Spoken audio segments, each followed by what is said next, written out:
Hay desiertos que no están hechos de arena. Están hechos de silencio, de distancia, de la certeza que llega sin avisar, de que nadie a tu alrededor ve lo que tú ves. El hombre que cayó del cielo en su avión roto lo sabía desde niño. Lo sabía desde el día en que dibujó una boa que había tragado un elefante y todos los adultos vieron un sombrero. Desde ese día aprendió a no mostrar sus dibujos. Aprendió el idioma de los mayores, cifras, negocios, corbatas, cosas serias. Y durante mucho tiempo vivió solo con ese idioma en la boca y el otro guardado en algún lugar que ya no sabía encontrar, hasta que el desierto lo llamó de verdad. Su avión cayó en el Sahara una noche de agosto, solo, a 1000 millas de cualquier ciudad, de cualquier voz. Mientras intentaba reparar el motor, con las herramientas contadas y el agua para 8 días, escuchó una voz pequeña a su espalda. «Por favor, dibújame un cordero». Se giró.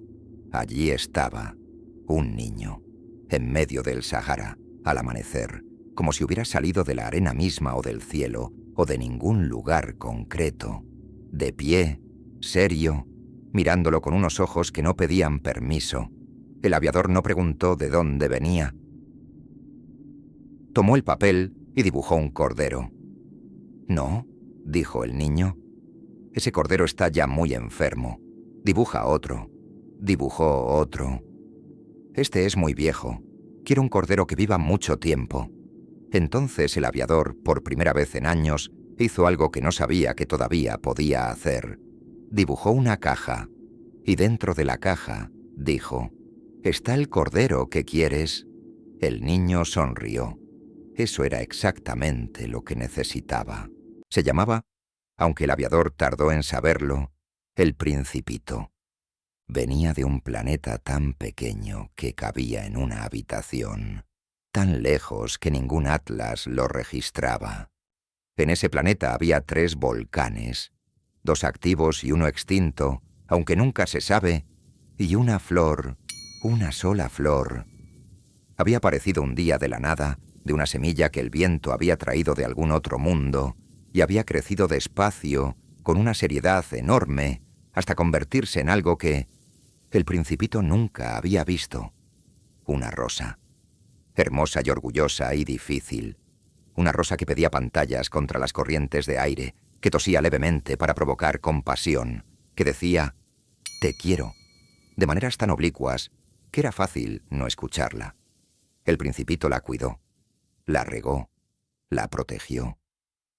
Y un día, sin entender bien por qué, sintió que tenía que marcharse.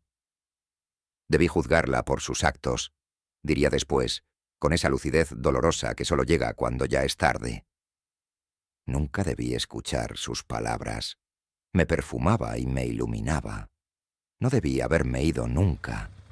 Pero se fue, porque era joven, y porque cuando se es joven se confunde la exigencia con el desamor y la vulnerabilidad con la manipulación. Se fue, y el espacio entre su planeta y todo lo demás se llenó de una melancolía que no supo nombrar hasta mucho después. Visitó 6 planetas antes de llegar a la Tierra. En cada uno encontró un adulto.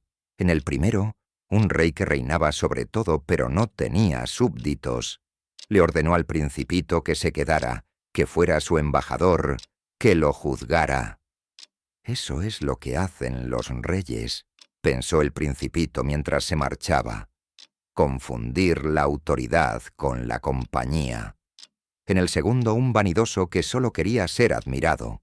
Aplaudía cuando llegaban visitas y se inclinaba cuando se iban, esperando que el gesto se repitiera. El Principito aplaudió una vez, y el hombre fue feliz durante exactamente ese instante, y después volvió a estar solo. En el tercero, un bebedor. Bebía para olvidar que bebía.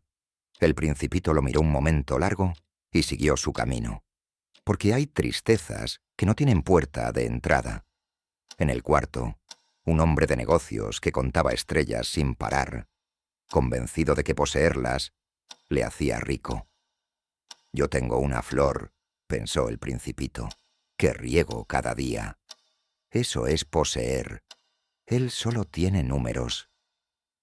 En el quinto, un farolero que encendía y apagaba su farol cada minuto porque su planeta giraba tan deprisa que el día y la noche se sucedían sin descanso.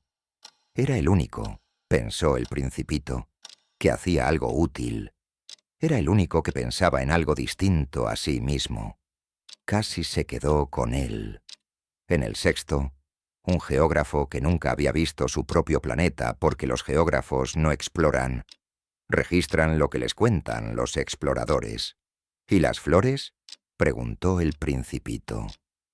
No las anotamos, dijo el geógrafo. Son efímeras. El Principito sintió algo que se hundía dentro de él. Su rosa era efímera. La había dejado sola. La Tierra fue distinta. La Tierra era enorme y ruidosa y llena de gente que no se veía entre sí. Lo primero que encontró fue una serpiente, dorada, pequeña, capaz de resolver todos los enigmas. El Principito la escuchó con calma. Eran el único tipo de encuentro para el que no había prisa. Después encontró un jardín de rosas. Miles de rosas.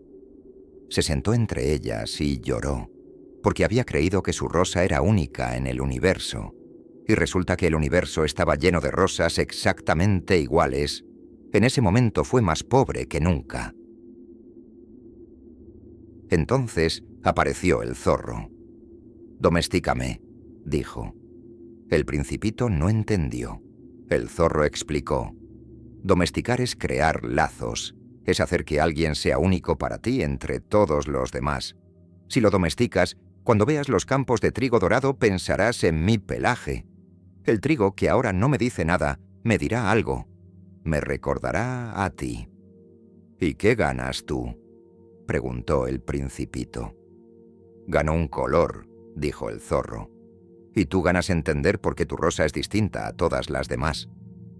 Se sentaron. Tardaron días. El zorro enseñó al Principito a acercarse despacio, a la misma hora cada vez, porque los ritos importan y la anticipación es parte del amor. Y cuando llegó el momento de separarse, el zorro lloró. «No debiste pedirme que te domesticara si ibas a sufrir cuando me fuera», dijo el Principito. «Claro que debí», respondió el zorro. «Mira el color del trigo. Ahora tengo ese regalo». El Principito volvió al jardín de rosas. Las miró. Eran hermosas, sí, pero ninguna había sido regada por él. Ninguna había sido protegida del viento por él. Ninguna le había dicho, aunque fuera torpemente, que lo amaba. «Vosotras sois hermosas», les dijo, «pero estáis vacías. Nadie daría la vida por vosotras. Mi rosa, ella sola, vale más que todas vosotras juntas». Encontró al aviador al octavo día. Le contó todo esto poco a poco, en el desierto, mientras el hombre intentaba reparar su motor y el agua se acababa. El desierto los unió de la manera en que unen las cosas que no tienen salida fácil. Caminaron juntos hasta encontrar un pozo. Bebieron. El aviador reparó su avión. Y entonces el Principito dijo algo que el aviador no quiso escuchar. «Esta noche hará un año. Mi planeta está justo encima del lugar donde caí». «No te vayas», dijo el aviador. El Principito miró hacia arriba. Después miró al hombre que había aprendido a ver elefantes dentro de boas, que había olvidado cómo dibujar y había vuelto a aprender, que era el único adulto que lo había escuchado de verdad. «Parecerá que sufro», dijo. «Parecerá que muero. Pero no será verdad. Mi cuerpo es demasiado pesado para llevarlo. Estará aquí. Pero yo estaré en las estrellas. En todas. Y cuando mires el cielo por la noche, como todas las estrellas van a reírse, tú tendrás la impresión de que todas las estrellas ríen».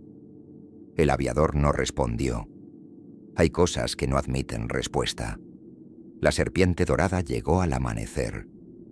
El Principito cayó despacio, sin ruido, como cae un árbol en un bosque donde nadie puede escucharlo. El aviador reparó el motor. volvió entre los hombres, vivió. Pero desde entonces, cuando mira el cielo de noche, escucha algo. No sabe si es risa o es llanto. Probablemente es las dos cosas a la vez, porque a veces son la misma. En algún lugar del universo hay un planeta tan pequeño que cabría en una habitación. Hay un volcán extinto que quizás sigue sin explotar. Y hay una rosa, difícil y orgullosa y única, que alguien riega cada día. O eso quiere creer. Lo esencial, al fin y al cabo, es invisible a los ojos.